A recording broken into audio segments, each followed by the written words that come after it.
وہ ہماری اس کوشش اور کاوش کی کامیابی کی دلیل ہے. اس سے ہمیں کوئی چیز روک نہیں سکتی دنیا میں. اور اس وقت ہماری ذمہ داری بھی یہ ہے کہ پاکستانی حکومت، سیاسی جماعتیں، ہم سب Pakistani society, intellectuals, media,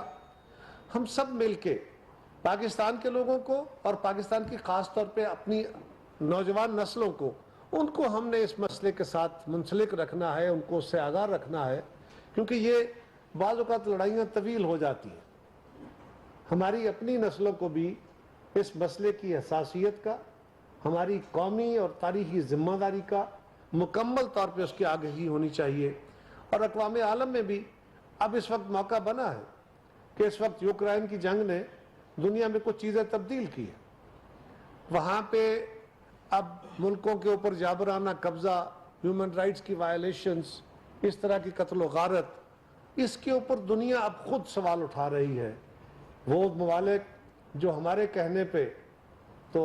security council میں یا دیگر جگہوں پہ، یو این میں، یا جو کمیشنز ہیں مختلف، ہیومن رائٹس کمیشن ہو یا باقی، ان پہ ہمارے کہنے پہ تو آواز نہیں اٹھاتے تھے اتنا. لیکن اب یہ مسئلہ یا یہ اصول جو ہے جن پہ یہ ادارے بنے تھے، اب ان اصولوں کا دنیا کو ادراک بھی ہوا ہے اور ان کے چرچے بھی ہو رہے ہیں. سو دس از ویری گڈ ٹائم کہ ہم ان معاملات کو استعمال کرتے ہوئے ان فورمز کے اوپر اپنا معاملہ اور اٹھائیں گے. انشاءاللہ تعالی کشمیر آزاد ہوگا، کشمیریوں کو اپنا حق خود ارادیت ملے گا، اور کوئی جابرانہ ہتھ کنڈا ان کا نہ کل ان کے حوصلے توڑ سکا، نہ آج ان کے حوصلے توڑ رہا ہے. اور ہندوستان جلد یا بدیر جتنی بڑی طاقت بن جائے، وہ ایک بڑا ملک ہے، ایک بڑی اکانومی ہے، سب کچھ ہے، لیکن دنیا کی بڑی بڑی طاقتور حکمرانیاں بھی جو ہیں وہ قوموں کے جذبے، بڑی وہ چھوٹی قومیں ہوں، بھلے وہ آبادی میں تھوڑے ہوں، لیکن ان کے جذبے توڑ نہیں پاتی. اگر اسرائیل تھوڑے سے فلسطینیوں کے جذبے نہیں توڑ سکا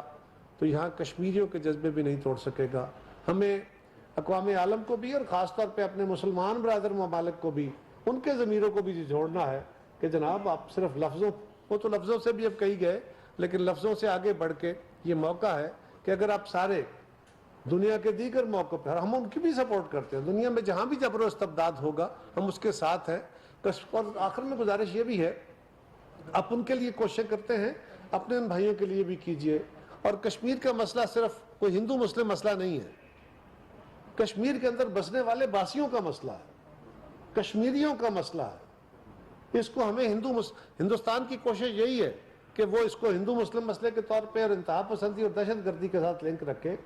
ہم نے اس کو کشمیر کا مسئلہ بیان کرنا ہے. کشمیر میں مسلمان بھی ہیں، کشمیر میں ہندو بھی ہیں، کشمیر میں سکھ بھی ہیں، سارے مذاہب کے ماننے والے لوگوں کا کشمیر ہے، اور ہم نے ان کو سب کو ساتھ لے کے ان کے مقدمے کی بات کرنی ہے. اس پار کا کشمیر ہو کنٹرول لائن کے یا اس پار کا، انشاءاللہ سارے کشمیری یکجہتی کے ساتھ اس جذبے کو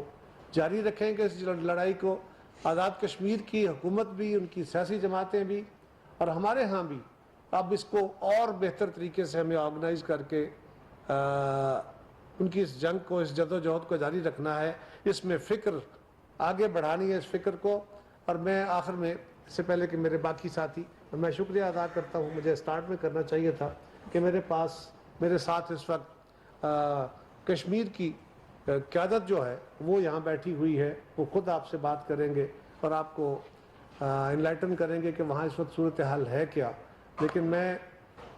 کنٹرول لائن کے اس پار اپنے کشمیری بہنوں بھائیوں سے یہی گزارش کروں گا کہ ہو سکتا ہے ہم کسی وقت آپ کی توقعات پہ پورے نہ اترے ہوں، لیکن نہ ہم سے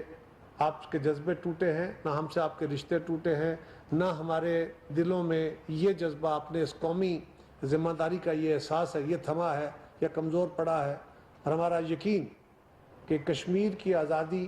پاکستان کی آزادی کی تکمیل کے لیے بہت ضروری ہے. یہ ہمارا ایمان کا حد تک کا جذبہ ہے. ہم آپ کے ساتھ ہیں، اور انشاءاللہ تعالی یہ جبر کی طویل رات جلد ختم ہوگی. بہت شکریہ. میں گزارش کروں گا اپنے کشمیری ساتھیوں سے. سب سے میں پہلے گزارش کروں گا رحمانی صاحب سے، وہ میں سب سے پہلے محترم کائرہ صاحب کا شکریہ ادا کرتا ہوں، اور حکومت پاکستان کا بھی ان کے بھی ہم ممنون احسان ہیں کہ ایک اہم جس کو آج پورے کشمیر میں ہندوستان کے خلاف مزاحمت کا ایک اہم دن کے طور پر منایا جاتا ہے، آج اس سلسلے میں ہمیں حکومت نے پاکستان کی اور کائرہ صاحب نے یہاں خود آ کر یہ موقع عنایت فرمایا کہ اس سلسلے میں اس کو پروموٹ کر اس کاز کو پروجیکٹ کرنے کے لیے یہاں پر گفتگو کی جائے۔ بلا شبہ میں سمجھتا ہوں کہ جو کلمات یہاں پر کائرہ صاحب نے بیان فرمائے یعنی پرفیکٹ ہے، وہاں پر ظلم استبداد مکمل ہے، ایک کلیت کیش نظام ہے کشمیر کے اندر، ٹوٹلیٹیرین سسٹم ہے، پہلے بھی تھا لیکن 5 اگست 2019 کے بعد اس کو پرفیکٹ شکل دی گئی ہے، لیکن یہ سب کچھ آؤٹ آف فرسٹریشن ہو گیا ہے۔ ہندوستان فرسٹریشن میں ہے اور ہندوستان کی موجودہ حکومت جو ہے مودی سرکار وہ اس دوڑ میں ہے کہ اس نے جو انتخابات جیتے ہیں ان کا سلسلہ آگے بھی چلتا رہے۔ اس لیے ہمیں یہ خدشہ ہے کہ اس فرسٹریشن میں ہندوستان کی حکومت موجودہ حکومت 5 اگست 2019 سے بھی آگے بڑھ کر کچھ اور اقدامات کرنے کے بارے میں سوچ رہی ہے، بلکہ اس کو مشورہ بھی یہ دیا جا رہا ہے کہ اگر ہندوستان میں اس نظام کو جو پرفیکٹ ٹوٹلیٹیرین نظام ہے اس وقت ہندوتوا کا، اس کو اگر آگے بڑھانا ہے تو اس سلسلے میں کشمیر میں اور ہندوستان کے مسلمانوں کے ساتھ وہ بہیمانہ سلوک روا رکھنا ہے جس سے پوری یہ اس کا ووٹ بینک جو ہے وہ برقرار رہے۔ بہرحال ہم سمجھتے ہیں کہ 5 اگست 2019 کو ہندوستان نے یہ فیصلہ کر کے اس کا بظاہر یہ تو ایک نام نہاد اسپیشل سٹیٹس ہی تھا، لیکن یہ ایک ایسا کلاز تھا کانسٹیٹیوشن آف انڈیا میں جس کو خود کشمیریوں نے نہیں وہاں انکارپوریٹ کیا تھا۔ یہ آپ کو اچھی طرح سے معلوم ہونا چاہیے، یہ انکارپوریشن جو تھا یہ آرٹیکل 370 یہ خود ہندوستان نے اس وقت جب کہ کانسٹیٹیوشن آف انڈیا بن رہا تھا، لکھا جا رہا تھا، تو اس وقت انہوں نے اس کو داخل کیا۔ اس تاثر کے ساتھ بتایا گیا کہ کشمیر ایک جداگانہ اور منفرد مزاج کی حامل ایک ریاست ہے، جہاں کا کلچر، جہاں کی سویلائزیشن، جہاں کی ہسٹری سب کچھ باقی ہندوستان سے جدا ہے، لہذا کشمیر میں ایک قسم کا سب نیشنلزم ہے۔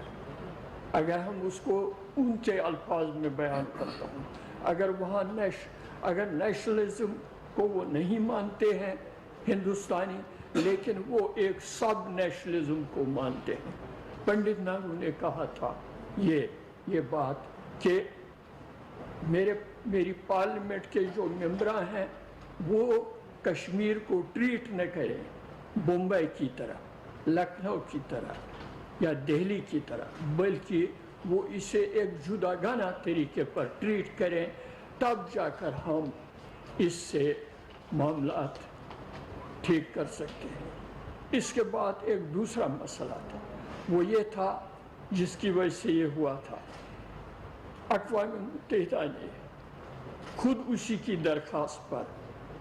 ریزولوشنز پاس کیے تھے۔ اس وقت جبکہ یہ آئین بن رہا تھا. وہ ریزولوشنز یہ تھے کہ بلاخر کشمیر کا سوال جو ہے وہ حق خود ارادیت کی بنیاد پر ایک آزاد اور بے ریا رائے شماری کے ذریعے سے طے کیا جائے. کشمیری عوام پاکستان کے ساتھ الحاق کرنا چاہیں گے یا ہندوستان کے ساتھ رہنا چاہیں گے، یہ ان کی اپنی ثوابدید پر ہوگا، اور اس سلسلے میں ایک آزادانہ اور بے ریا رائے شماری کر دی جائے گی. اس طرح سے یہ بھی ایک تاثر تھا کہ اس کلاز کو 370 کو ٹیمپریری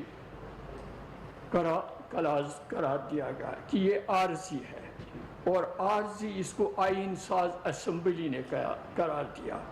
جیسا کہ آپ حال ہی میں جب اب سپریم کورٹ میں آف انڈیا میں یہ ڈسکشن چل رہی ہے، اس وقت کل دوسرا دن اس کا تھا، تو اس میں انہوں نے کہا کہ جو آپ نے وہاں کے ہندوستان